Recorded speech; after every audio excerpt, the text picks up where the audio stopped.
Live from New Delhi, you're watching DD India Live, India's voice to the world. I'm Lipakshi Khurana, coming up in the next 30 minutes.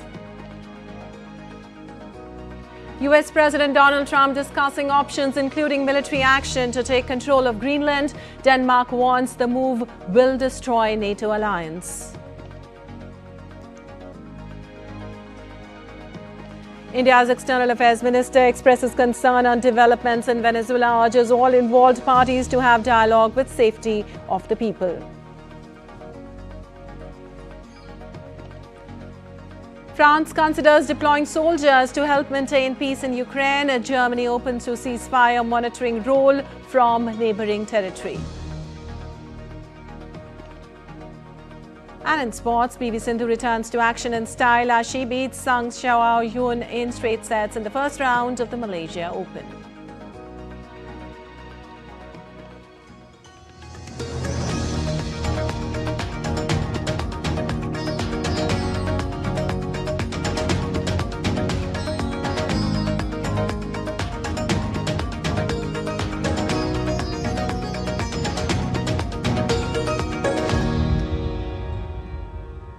And on to the details now. Britain and France have declared their willingness to deploy troops to Ukraine once peace deal is in place. The announcement came after a summit in Paris hosted by the French President Emmanuel Macron and attended by more than 24 leaders of the states that make up the coalition of the willing of Ukrainian allies. The aim is to provide a reassurance force to bolster security guarantees for the country. Here's more. France and Britain signed a declaration of intent on the future deployment of multinational forces in Ukraine if a peace deal is made with Russia at a summit in Paris of the coalition of the willing of mainly European nations.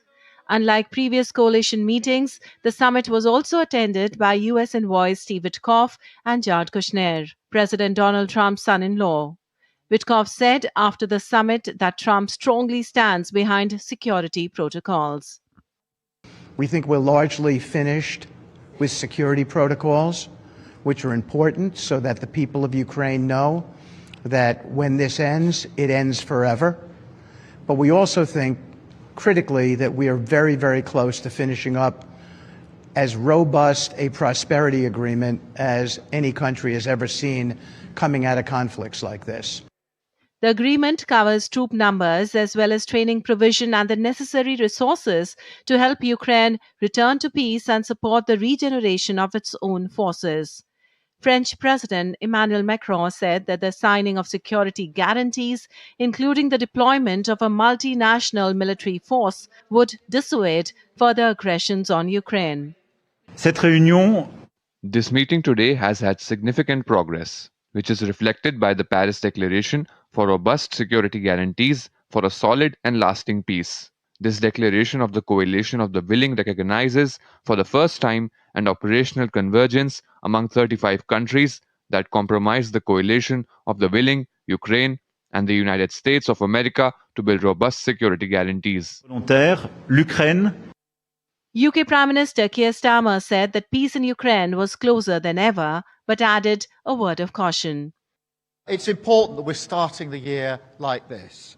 European and American allies, side by side with President Zelensky, standing for peace. And we are closer to that goal than ever.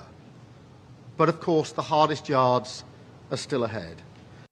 Ukrainian President Volodymyr Zelensky said Kyiv's allies had determined how a European deterrence force would operate in Ukraine following a ceasefire, as well as which countries would participate. The details have been worked out in the system of other documents. It has been determined which countries are ready to take the lead in the elements, guaranteeing security on the ground, in the sky, at sea, in restoration. It has been determined which forces are needed. It has been determined how the forces will be managed, at what levels the command there will be. Meanwhile, Russia has repeatedly warned that any foreign troops in Ukraine would be a legitimate target.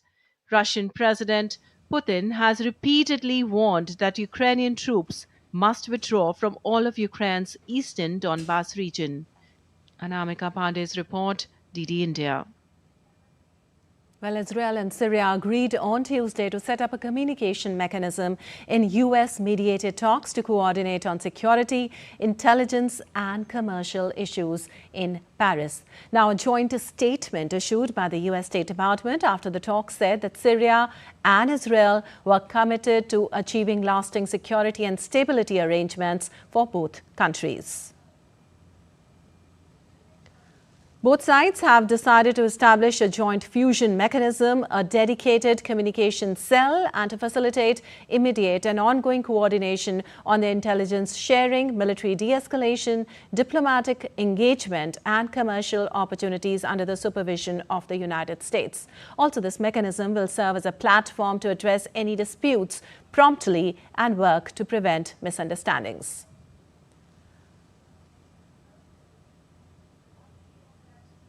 Also, the statement did not say Israel would refrain from further strikes or restore an agreement that was previously in place. And in other updates, a Saudi-backed coalition in Yemen said that the leader of the Southern Transitional Council, Idris al-Zubaydi, failed to board a plane set to take him to Riyadh and fled instead to an unknown destination. Now, the remarks came amid efforts to end fighting that erupted last month between the STC and Yemen's Saudi-backed internationally recognized government, which has triggered a major feud between the Gulf allies.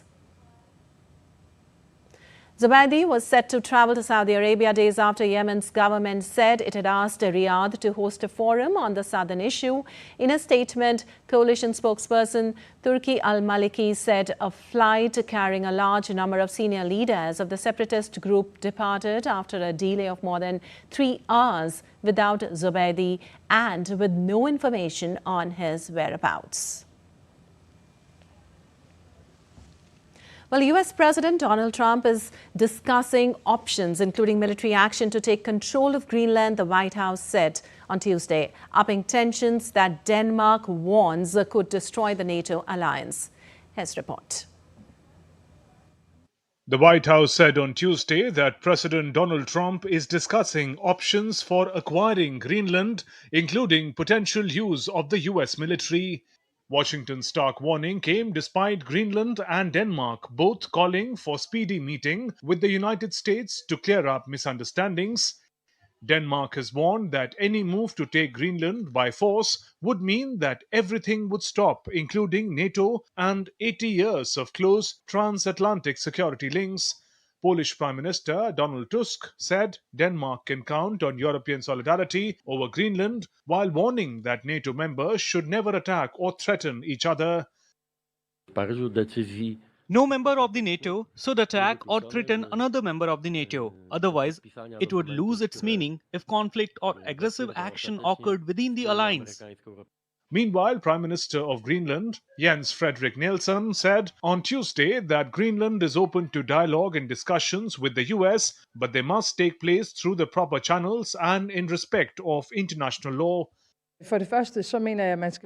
Firstly, I believe that the American president should be taken seriously when he says that he wants Greenland. But I also want to make it clear that if the United States chooses to attack another NATO country militarily, then everything stops. That is, including our NATO, and thus the security that has been provided since the end of the Second World War.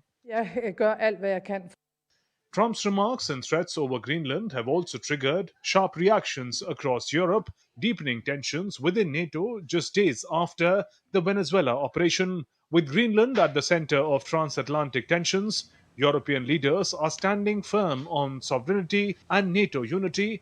As for now, the Arctic island remains a symbol of both strategic importance and political friction. Anamika Pandit's report for DD India. Well, Venezuela's interim president, Delcy Rodriguez, insists that no foreign power was governing her country, even as U.S. President Donald Trump announced Caracas will be swiftly turning over millions of barrels of oil to Washington. Let's take a look at this report for all the latest updates. Turmoil and tension is gripping the oil-rich nation of Venezuela after dramatic U.S. military operation that ousted President Nicolas Maduro. Venezuela's interim president, Delcy Rodriguez, is scrambling to assert control amid mounting domestic resistance, international criticism, and a standoff with the United States.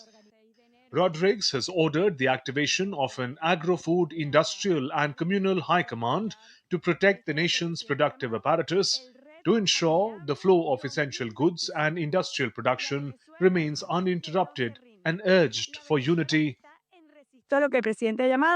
Venezuelans, let's keep working so that at the end of 2026 we can say that we have fulfilled our duty as a country in national unity, that we Venezuelans have fulfilled our duty in all the productive sectors. US President Donald Trump was startling candid about his intent regarding the South American country's reserves when he declared that Venezuela will turn over 30 million to 50 million barrels of oil to the United States. Venezuela has millions of barrels of oil loaded on tankers in storage tanks that it had been unable to ship due to a blockade on exports by the US since mid December. The blockade was part of rising US pressure on the government of the then Venezuelan President Maduro that culminated in the US forces capturing him last weekend. Oil CEOs are expected to visit the White House as early on Thursday to discuss investments in Venezuela. Meanwhile, Canadian Prime Minister Mark Carney has said Canadian oil will remain competitive even if Venezuela boosts output.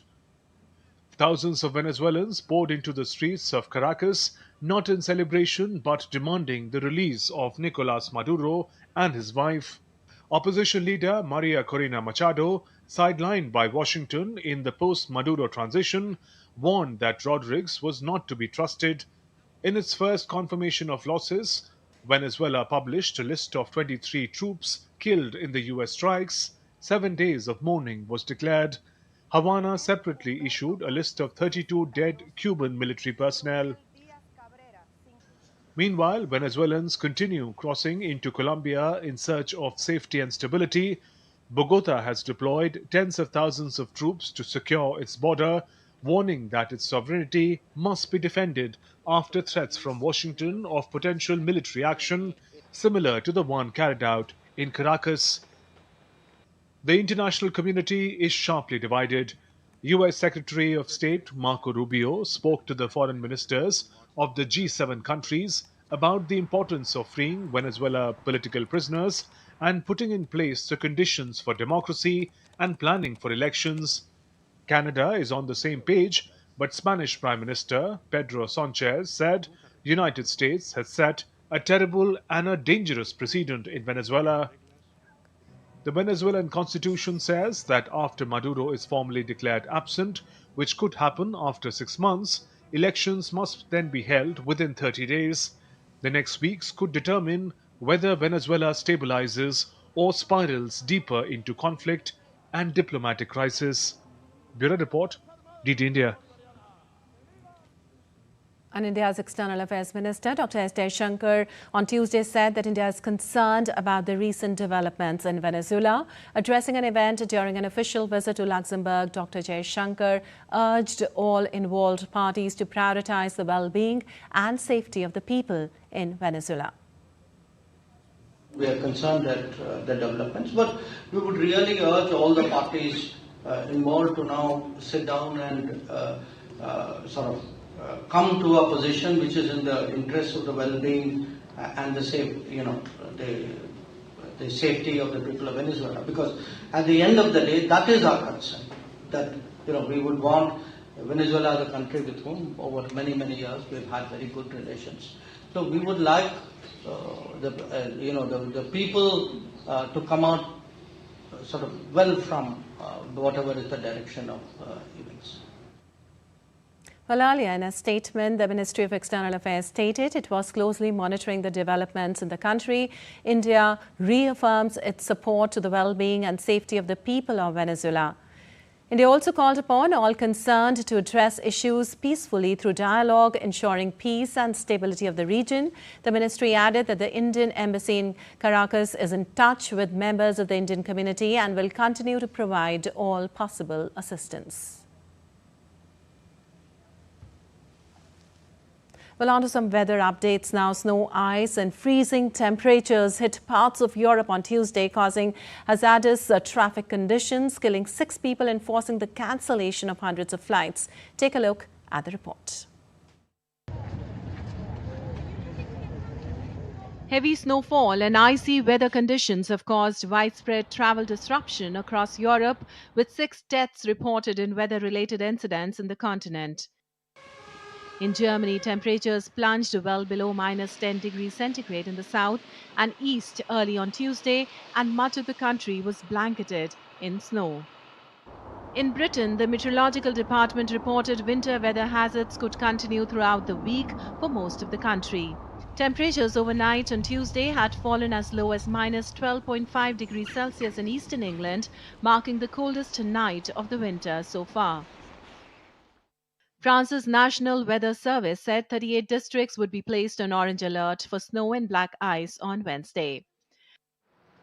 Hundreds of flights have been cancelled across Europe, with thousands left stranded. Heavy snow in Paris has forced major flight cancellations, with about 40% of flights at Charles de Gaulle and 25% at Orly Airport getting impacted. At Amsterdam Schiphol Airport, over 400 flights were cancelled as the winter weather crippled traffic at one of Europe's main transit hubs for the 5th day. All domestic rail services in the Netherlands were also suspended early on Tuesday after the IT outage compounded disruption across the country's rail network. High-speed Eurostar services to Paris from Amsterdam were either cancelled or running late on Tuesday. Bureau Report, DD India. And time now for a short break. We'll be back in a while.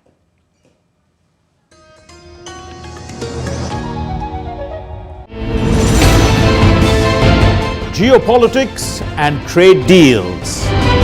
Economic challenges amid development. Hard work and the path to prosperity.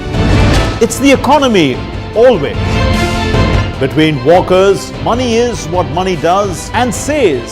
Supply creates its own demand. Between the bulls pulls and bears tears. When supply chains globalization and India rises to the podium. We'll get you centered with the Economic Brief at 8 p.m. every Thursday on DD India.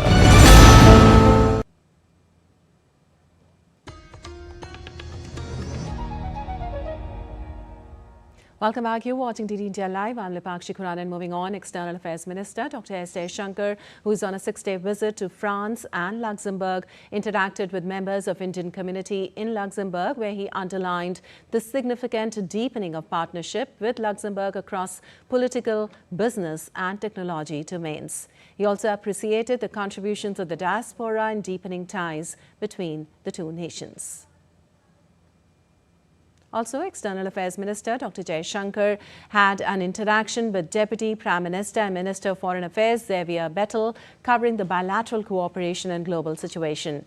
Both the leaders specifically discussed finance, investments, digital, AI, space and talent mobility, as well as continued deepening of India-EU ties.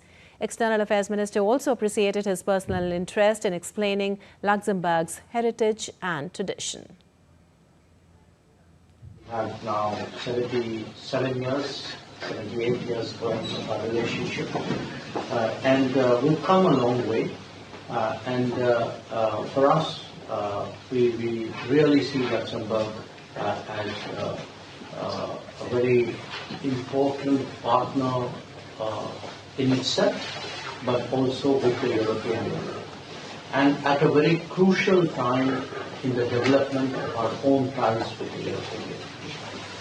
So the influence you have in shaping that larger relationship, the support that you extend, that is something which is of great value to us. And I thank you, because I know in many ways you've been very much an advocate of deepening ties between India and the European Union. Well, the minister also met Grand Duke Guillaume of Luxembourg and conveyed the warm greetings of President Draupadi Murmu, appreciated his positive sentiments for India and for deepening bilateral partnership.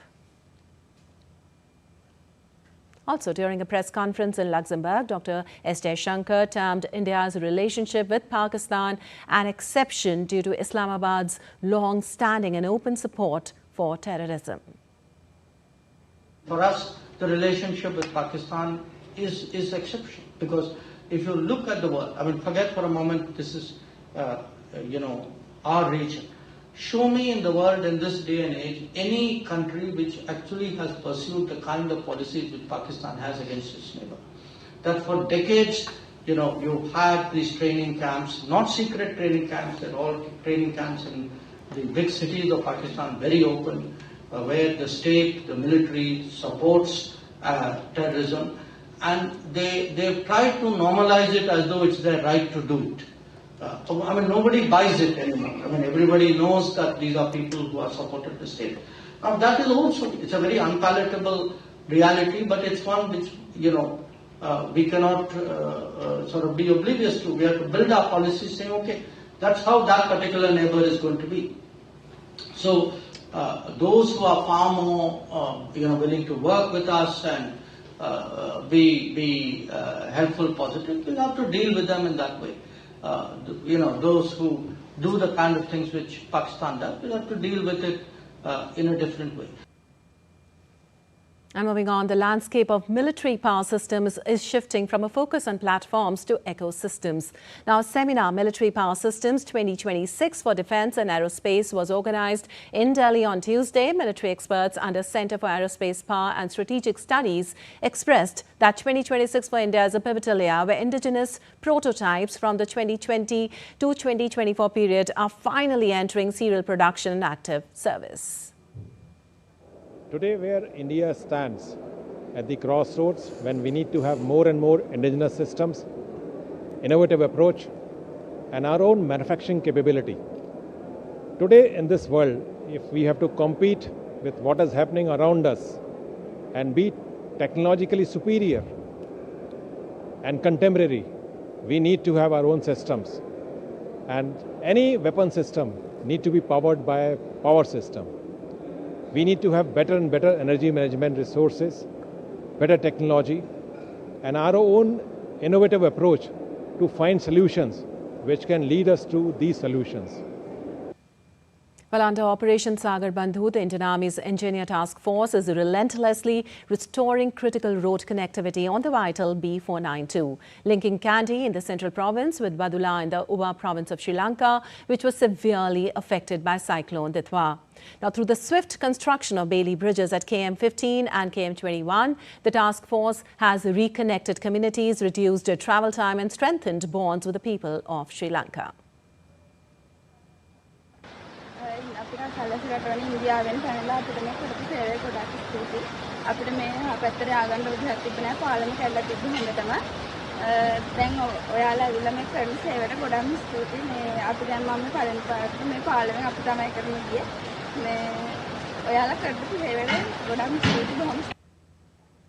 Well, Uttarayan is just around the corner and Ahmedabad is already soaring high with festive excitement.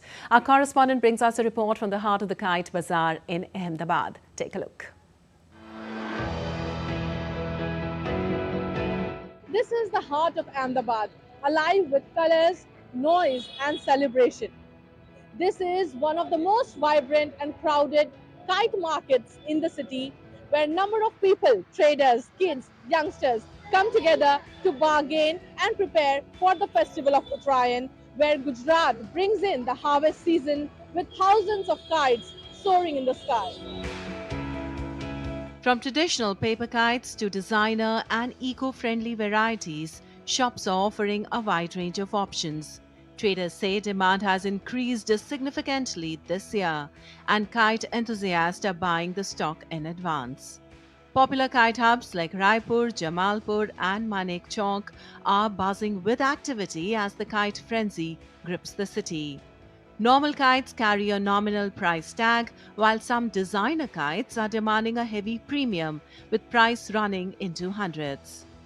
हमारे गुजरात में तो ऐसे भी अहमदाबाद में तो पूरा उत्तरायण का माहौल बना ही रहता है, सब ढाबे पे चढ़ते हैं और पूरी तरह सबसे ज्यादा उत्तरायण का ही त्योहार मनाते हैं। ये अहमदाबाद का सबसे बड़ा त्योहार है मतलब इसमें सब संप्रदाय के लोग पूरे हर्ष और उल्लास से काम करते हैं और इससे तो कई लोगों को रोजी रोटी मिलती है। Uttarayan is also associated with some special dishes and snacks. In homes across the state, families prepare traditional delicacies like undhiyu and jalebi. The true charm of Uttarayan can be seen in Ahmedabad's heritage areas. In old city localities such as the Poles, Khadia, Jamalpur and Raipur, almost every terrace is occupied. From early morning till sunset, rooftops are filled with children, youngsters and elders flying kites and cheering. As kites compete with each other, every successful cut of the thread is celebrated with a huge chorus of Kai Pichu. Uttarayan here is not just a festival, it's an emotion which brings together the whole community, and also when terraces become playgrounds and the sky becomes a canvas. With camera person Lakshman Rajput, this is Meghna Dey for DD India from Ahmedabad, Gujarat. Well, you're watching DD India News. Time now for some sports news. PV Sindhu overturned a 1-6 deficit to script a remarkable straight-set comeback when over lower-ranked Sang Shua Yun of Chinese Taipei in the women's single first round of the Malaysia Open. Sindhu was returning to court after a long time away from action, having ended her 2025 season early due to injury. Sindhu was pushed to her limits as she trailed 1-7 at the start of the match with signs of rustiness. Sindhu shook off the rust quickly and turned up the heat on Sang, showing shades of her best attacking game. With an all-round performance, she finally triumphed over her opponent with a 21-13, 22-20 score line. All right, that's all for this edition of DD India Live, but let us know your thoughts on the news of the day. For those on the go, you can get all the latest news and updates from India and across the world on the DD India mobile app. The app is available on both Android and iOS platforms. Scan the QR code on the screen to download now. We'll be back with more news as it breaks here on DD India. I'm Lipakshi Khurana from all of us here in Delhi. Thanks for watching DD India Live.